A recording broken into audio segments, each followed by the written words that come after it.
There is a big boom in private education all over the world. You see it in schooling numbers.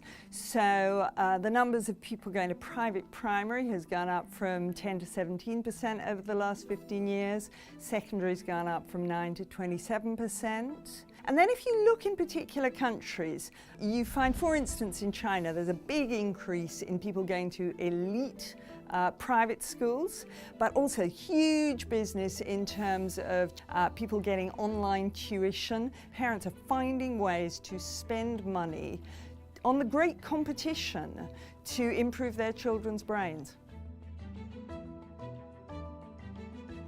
Yeah, so the resurgence is happening for a few different reasons. One of them is that incomes are going up, birth rates are going down. So in families all over the world, there is more money to spend on each child. If you look at the Chinese one-child policy, you can get 6 people, 4 grandparents, 2 parents, all of them willing to invest in the education of one child. And at the same time, you've had the whole of the world economy changing so that there are fewer unskilled jobs everywhere. Almost all decent jobs require you to have a qualification of some sort. So the great advantage of private education is that it's fantastically good at getting children in school. So in countries where people are moving around a lot, which is most of the developing world, and where populations are growing swiftly, where you get this huge, swift urbanization, governments just can't keep up. So you'll get governments like Pakistan, which, in Punjab, which is a massive state, struggling with fast-growing cities, has partnered up with the private sector to send poor kids who would otherwise not be getting schooling at all into private schools, and they're doing that with over 2 million kids. And private schools can also be really, really good because, often parents are willing to spend masses of money and you get a really high quality of education.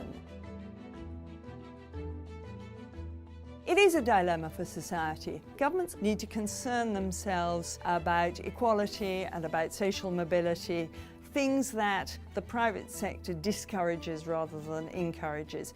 The problem with private schools is that they do tend to increase inequality. When parents are allowed to spend money on their children, they will spend as much as they can. So obviously, rich kids go to better schools.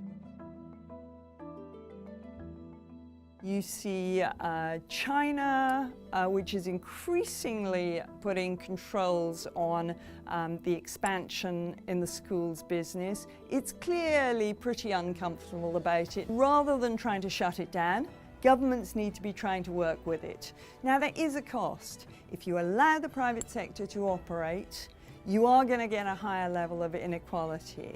But I think that that is a price worth paying for the liberty, for the resources, for the better brains, for the innovation, for the quality of education and the breadth of education that you get if you allow the private sector to operate. So I think governments must look at the private sector as a potential partner, not as they do in some places as an enemy.